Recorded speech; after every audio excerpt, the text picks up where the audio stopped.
যারা সংবাদকর্মী, সাংবাদিক, তাদের আন্তরিক কৃতজ্ঞতা এবং ধন্যবাদ জানাই যে তারা আমাদের আমন্ত্রণে আজকে অনুষ্ঠানে উপস্থিত হয়েছেন। আমাদের দলের চেয়ারম্যান নির্বাচিত হওয়ার পরে এই প্রথম জনগণের সামনে আপনাদের মাধ্যমে উপস্থিত হয়েছেন এবং তার বক্তব্য রেখেছেন। আমরা আশা করব যে আপনাদের মাধ্যমে তার বক্তব্য দেশের জনগণের প্রতি, বিশ্ববাসীর প্রতি তার আহ্বান আপনারা দেশ এবং বিদেশে সবভাবে ছড়িয়ে দেবেন।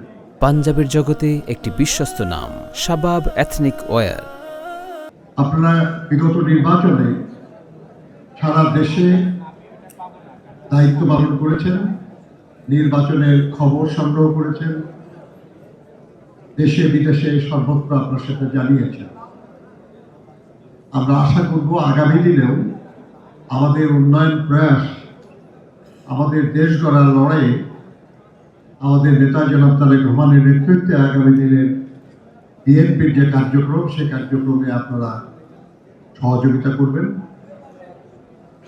সমর্থন জানাবেন। আমি পুনরায় আমাদের এই প্রেস ব্রিফিংয়ে উপস্থিত হওয়ার জন্য আমাদের বিদেশি সাংবাদিকবৃন্দ এবং আমাদের দেশের সাংবাদিকবৃন্দকে আন্তরিক কৃতজ্ঞতা এবং ধন্যবাদ জানাই।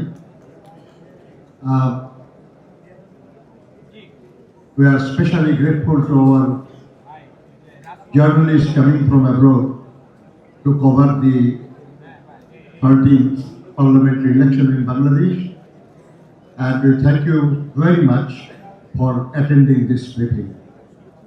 Thank you and goodbye.